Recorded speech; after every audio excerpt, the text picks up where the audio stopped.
আমরা কিভাবে হজরত মুহাম্মদ সাল্লাল্লাহু আলাইহি ওয়াসাল্লামের শ্রেষ্ঠত্বের কথা অস্বীকার করব, যখন এই মহাবিশ্বের সৃষ্টিকর্তা, আমাদের সবার পালনকর্তা মহান আল্লাহ তাআলা স্বয়ং তাকে বলেছেন রহমাতুল্লিল আলামিন।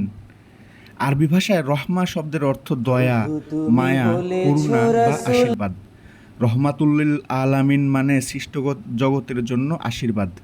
মুহাম্মদ সাল্লাল্লাহু আলাইহি ওয়াসাল্লামের কাছে পাঠানো আল্লাহর বাণী এবং তার জীবন আচরণ থেকে পাওয়া শিক্ষা মানবজাতির জন্য আল্লাহর এক বিশেষ আশীর্বাদ। পবিত্র কুরআনে আল্লাহ তাআলা বলেন, হে নবী, আমরা আপনার স্মরণ করাকে বাড়িয়ে দিয়েছি। অর্থাৎ মুহাম্মদ সাল্লাল্লাহু আলাইহি ওয়াসাল্লামের নাম বা কথা স্মরণ করাকে বাড়িয়ে দেওয়া হয়েছে। তাই আমরা একটু লক্ষ্য করলেই দেখব, প্রতিদিনের ৫ ওয়াক্ত নামাজের আজানে মুহাম্মদ সাল্লাল্লাহু আলাইহি ওয়াসাল্লামকে আল্লাহর প্রেরিত রাসূল হিসেবে স্বীকার করা হয়। সকল নামাজের মধ্যে তাকে সালাম দেওয়া হয় এবং তার জন্য দোয়া করা হয়।